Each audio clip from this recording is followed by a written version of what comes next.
Hi everyone, so this is part 2 of the family tree genetics video. If you haven't seen part 1, I would suggest watching that first because I talk about why family tree projects were kind of a struggle for me in school as an adoptee. Adam is going to take over this video and basically talk from his perspective as a high school biology teacher about how you can teach genetics and heredity in class and what you as a student and adoptee can do if you are faced with this project. Stay tuned for Adam and I will see you in the next video. Hey guys, so Lily asked me to come on and talk about a couple of things that I do in my genetics unit as an alternative to family tree assignments. A little bit about me, I am a high school biology teacher. I teach the regular 9th grade biology class as well as an upper level IB biology. I've had a lot of opportunities to teach genetics and try some different things. So really quickly before we get to the actual activities, I wanted to reiterate something that Lily said. I would highly encourage parents to talk to the adoptees' teachers. I always welcome, any information that a parent can give me. At the very least, it's not going to have a huge effect on what I do, but it has the potential to, help me make the classroom environment a lot more welcoming and a lot more comfortable for the adoptee. Without further ado, here are a few things that I do during my genetics unit as an alternative to a personal family tree. Throughout the genetics unit, I do a lot of group work. Part of that's just because students at that age, it's usually a pretty hard unit for them, but it also lets students who have a non-traditional home situation kind of take a back seat, and some students who are a little more comfortable can step up and share their information. One of the first warm-ups I do in the unit is have students get in groups of like 2 or 3 and have them make a family tree of just one person. So if person A is adopted, can't share information about their family, doesn't want to, whatever the reason may be, that's fine. Person B can step up and share that information. And in my experience, that's always been pretty seamless. It's never come up that person A can't or doesn't feel comfortable sharing that information. Another really great activity is to take the humans out of it completely. Things like pets. A lot of students have dogs or cats or have friends with pets, and they can pretty intuitively figure out that a genetics problem with a dog or cat is answered in the same way that you would if it were a human.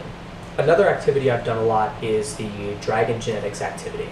So that one it's a lot of fun. Basically you have a mom dragon and a dad dragon, and the groups of kids just flip a coin to figure out which traits each parent is going to pass on. And then the last thing that I've done and had a lot of success with is using historical family trees. So the go-to in a lot of science classrooms is the royal family and hemophilia, but there are a lot of other really great family trees available out there that the kids seem really interested in because they can still see that it's like real people and how genetics is affecting them.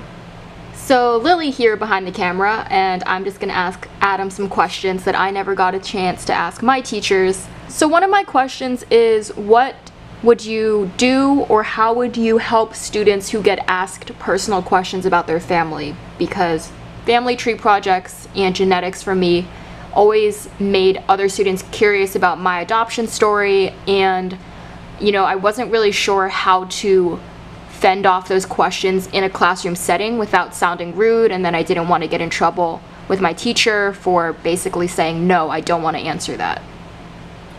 Well, something that I do kind of at the beginning of the year just to emphasize this idea of privacy, because a lot of personal information has the potential to come up in a science classroom, is just emphasize this idea that if somebody wants to share something, they will share it. You don't have to ask them.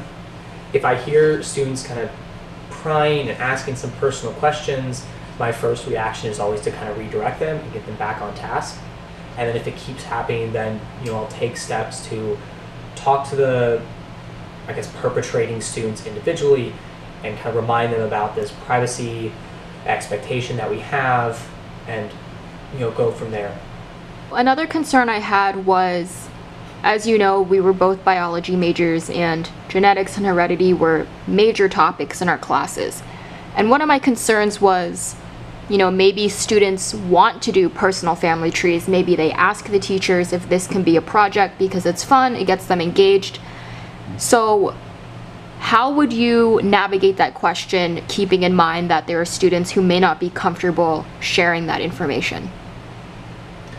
I mean, if a student asks me if they can do a personal family tree, I'm probably not going to say no, but I'm not going to make it an entire class assignment. If they wanted to do it for a little bit of extra practice, that's fine. If we have an existing project and the personal family tree would fit into that, then I might be a little bit lenient, but I'm not going to put that on the entire class. That'd be more of a individual thing if there are kids who really, really want to. And one last question. So let's say you did decide to do a personal tree project and a student came to you and told you their situation. Maybe they couldn't answer the information, maybe they were adopted and just aren't comfortable talking about it. What would your advice be for teachers who get approached with this question? Whenever students have opened up to me on topics like that, my first response is always to say thank you and that I appreciate them talking to me. When I do a relatively big project like that, I'll usually announce it, before I actually hand out the rubric and, go over it with the class. So there's a good chance that in most cases, if a student came up to me, I would have the time to kind of change the assignment and take out the personal family tree part of it, and maybe do one of these alternatives that we talked about before. If it was a situation where the rubric was already given out, whatever the situation may be, I would definitely have a conversation with that student and talk about some alternatives, because of course I hate for them to miss out on the information and that ability to learn. So I hope this was helpful. If you have any questions or like copies of any of the materials I use, I'm more than happy to share them with you. Lily's volunteered her email address down below, so you can definitely reach out to her and I'll make sure they're available to her to pass on to you. Thank you so much for watching. You can like somewhere, subscribe somewhere else. I don't know, Lily's the pro here. But thank you so much for watching, guys.